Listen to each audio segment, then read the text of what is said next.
para makita natin bisitahin natin ng ilan sa ating mga studio audience at pa-explain natin kay Mother Ricky kung ano ba ang ginawa sa kanila.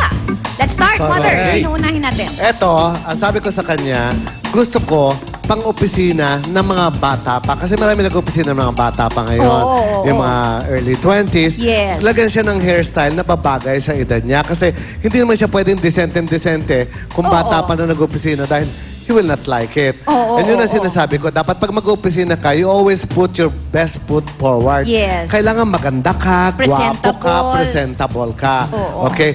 Ito naman sa kabila, this is another haircut na nag-opisina of 25 and above na simple lang siya, nandito lang pinapatakbo yung buhok, maglalagay lang ng konting spike dito lang sa ibabaw. Okay? Ayan. Para naman mukhang bata kasi tama na yung mga babini type, lalagyan ng division sa side, ipaplat. Wala na yun ngayon. Ngayon, binababa na yun na ganyan. Wala na rin yung mga nakataas. Ngayon, ibinababa na yung buhok.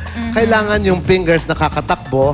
Pag takbong ganyan, nakikita yung texture para malambot. Yes. Tapos may konting spike siya dyan. Oo. So parang para bata pa rin kahit na 25 Batang-bata pa rin. Actually, parehong bata yung approach ng gupit, pero magkaiba Yes. ng dating. Yes. Right. Ito yung mga pang early 20s. Oo. Ito naman mga pang 25, 26, 27. Medyo Oo. formal na siya. Right. Aba, This I would like to show you also a haircut Okay. for women.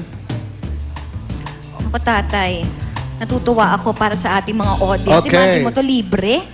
Ito yung haircut na gustong-gusto ko para sa kababaihan, okay? Anong tawag dyan, Mother? Nilalagyan siya ng layer sa sides lamang. Ito yung tinatawag namin na square layering. Kung saan hinihila yung buhok at dito lang lahat pinuputol. Okay. So ang buhok, mukha siyang hindi naka-layer, pero pagbagsak sa dulo, naka-layer. And bangs is always a must, like you.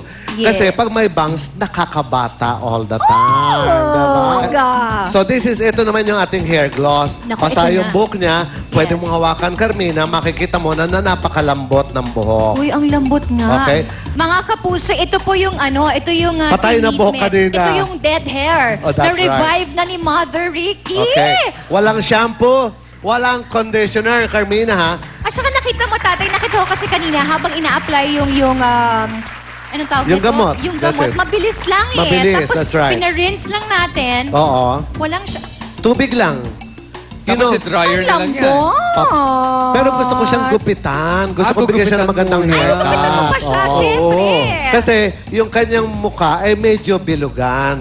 So gusto ko, takpan yung kabilugan ng mukha niya para magmukha siyang payat. Oh, Okay? kita mo na, tatay. Pati pati... No less than me, myself, ang gugupit sa kanya. Swerte naman! Okay. Swerte mo naman. So, simulan na natin yan. For free, Okay. si Mother Ricky ang magugupit. Okay, yan. Okay, tatay. Ito na, habang nagugupit na si Mother Ricky, nako, alam mo, natutuwa talaga ako na, ewan ko na-overwhelm ako, ewan ko, I'm so happy. Speechless ako para sa Well, kasi kanila. honey, pag binisita tayo ni Mother Ricky, talagang marami siyang kinukwento sa atin at marami tayong napupulot sa kanya. Marami tayong ng mga technique, natututunan. pagdating sa Oo buhok, nga. pagdating sa makeup. I love it Di ba? all. Yes! Naku, makikita na natin ang finished product ng ating makeover sa ating napiling audience na si Angie.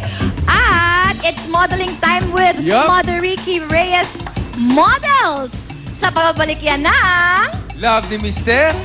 Love ni Missy! Love ni Mister.